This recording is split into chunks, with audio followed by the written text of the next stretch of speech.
जय माता दी बच्चों, चैत्र नवरात्रि की हार्दिक शुभकामनाएं।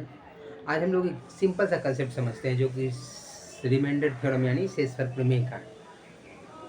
एसएससी में अक्सर इस तरह का क्वेश्चन आपको देखने को मिलेगा जो कि आप चुटकी में सॉल्व करेंगे। किस तरीके से वो समझते हैं कंसेप्ट, जैसे जब 135 प्लस 137 प्लस 140 प्लस 141 प्लस 143 के योग को 19 से भाग देंगे तो शेषफल क्या होगा।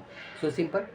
तो जब भी इस तरह का शेषफल का क्वेश्चन है तो हम लोग क्या करते हैं कि जो भाजक से मतलब भाज में जो भाग देते हैं रिमाइंडर में, तो ऑलवेज जो बीच में रहेगा प्लस माइनस साइन वो तो रहेगा ही रहेगा, लेकिन भाग देंगे अलग अलग समय भाग देके जो शेषफल बचेगा उसको लिख सकते हैं। जैसे यहाँ समझते हैं, जैसे 135 यहाँ लिख लेते हैं पहले 135 प्लस 137 प्लस 140 प्लस 141 प्लस 143, इसमें भाग देना है किससे, 19 से। अब देखिए 19 से 135 में भाग देगा कितना, 19 सत्ते 133 होगा, तो 19 सत्ते 133, तो 2 बचेगा शेष, तो यहाँ लिख लेते हैं 2 प्लस है तो प्लस, फिर इसमें भी 133 4 37 4 लिखेंगे प्लस है तो प्लस, फिर 133 19 सत्ते 133 7 प्लस, यहाँ 7 के बाद यहाँ 8 हो जाएगा क्योंकि 141 है तो 19 सत्ते 133 33 133 8 141, फिर यहाँ भी देंगे तो 19 सत्ते 133 यानी 10 बटा 19। मतलब क्या समझे कि पार्टिकुलरली अनेक अलग अलग समय भाग दे के जो शेष बचेगा उसको लिख देंगे। ऐसे सबको कंबाइंड जोड़ के फिर शेष भाग देते हैं, जो शेषफल बचता है वो शेषफल होता है। लेकिन आप पार्टिकुलरली अलग अलग भी कर सकते हैं कि हम हर एक में अलग अलग भाग दिए, जो शेष बचेगा उसकी जगह उसको शेष को लिख दिए। अब देखिए इसमें यहाँ भी कर सकते हैं, जैसे 4 2 6 6 7 13 13 8 21, तो 21 को यहाँ समझ लीजिए कि 21 प्लस 10 बटे 19। अब 19 से 21 में भाग देंगे तो 19 से 2 बचेगा शेष, 2 प्लस 10 बटे 19।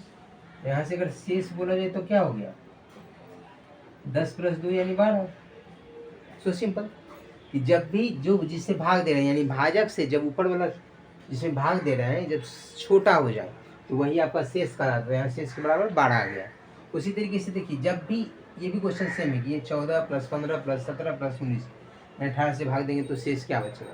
तो इसको आप इस तरीके से भी कर सकते हैं कि सबको जोड़ के 18 से भाग दे दें, या यहाँ निगेटिव रिमाइंडर थ्योरम का भी इस्तेमाल कर सकते हैं। कैसे इसको समझते हैं कि जैसे 18 से 14 में भाग दिए तो 14 तो 18 से कम है, तो यहाँ -4 भी लिख सकते थे कि -4,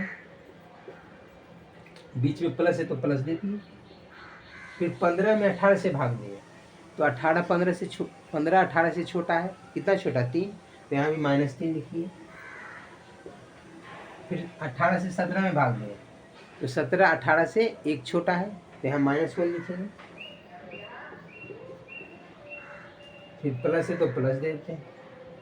अब ऐसा समझिए 18 से 19 में भाग देंगे तो 19 से एक बार में लगेगा, यहाँ शेष बचेगा 1, तो 1 यहाँ लिख लेते हैं +1। यहाँ माइनस इसलिए क्योंकि यह कम था, जिससे भाग दे रहे हैं उससे कम था, इसलिए निगेटिव इस्तेमाल किए। और जहाँ भाग लग जाएगा पूरा पूरी उसके बाद जो बचेगा वो शेषफल का लग गया, तो यहाँ 1 बच गया, तो 1 आपका शेषफल हो गया। अब देखिए यहाँ से 1 1 कैंसिल, +1 -1 कैंसिल हो गया। ऐसे भी जोड़ेंगे, एक में एक घटाएंगे तो काम खत्म। अब यहाँ आ गया इतना बटे 18 है तो 18 लिख लिए। अब 4 3 7 -7 हो गया, -7 बटे 18। अब ये बोलिए कि -7 बटे 18 आ गया तो इसका मतलब क्या, 18 से तो ऊपर वाला छोटा आ गया, तो क्या -7 यहाँ रिमाइंडर हो जाएगा? बिल्कुल नहीं।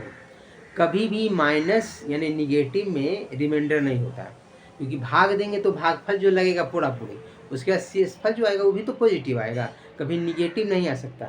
तो उस कंडीशन में जब हम ये सिर्फ बनाने के लिए मैंने अपनी सुविधा के लिए हम लोग निगेटिव रिमाइंडर का इस्तेमाल किए।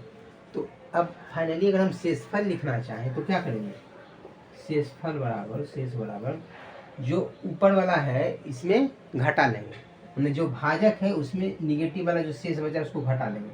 18 - 7 11 7 18 11 आ गया। तो सिंपल सा लॉजिक है कि निगेटिव रिमाइंडर हम लोग इस्तेमाल करते हैं सुविधा के लिए बनाने के लिए, क्योंकि यहाँ देखिए अब यहाँ हम लोग अगर निगेटिव इस्तेमाल नहीं करते तो ई भी छोटा है, ई भी छोटा है, ई भी छोटा है, तीनों को पहले जोड़ लेते, उसके बाद 18 से भाग देते, तो तीनों को जोड़ते तो 17, 15, 14, तीनों को जोड़ के 18 से भाग देते। हम निगेटिव इस्तेमाल किए तो यहाँ डायरेक्ट लिखे -4, -3, -1, यहाँ +1, एक कैंसिल हो गया, -4, -3, -7 हो गया। -7 का मतलब जब भी निगेटिव आएगा तो भाजक को उसमें घटा दे, भाजक में ये घटा देंगे, तो 18 में 7 घटा दिए, 18 में 7 घटे 11, तो 11 आपका फाइनल शेषफल आ गया। तो इस तरीके से आप निगेटिव रिमाइंडर का भी इस्तेमाल कर सकते हैं, निगेटिव कंसेप्ट को इस्तेमाल कर सकते हैं, मतलब निगेटिव रिमाइंडर का इस्तेमाल किए। यहाँ तो निगेटिव रिमाइंडर लिखे, निगेटिव रिमाइंडर मतलब जिससे भाग दे रहे हैं उससे ऊपर वाला छोटा है, कितना छोटा है उसी को निगेटिव में लिख लीजिए। बात समझ गए? इस तरीके से आप इजीली बना सकते हैं निगेटिव थ्योरम का इस्तेमाल करते हुए। तो हम लोग नेक्स्ट वीडियो में नेक्स्ट कंसेप्ट के साथ मिलते हैं, तो तब तक के लिए thank you so much. It's so.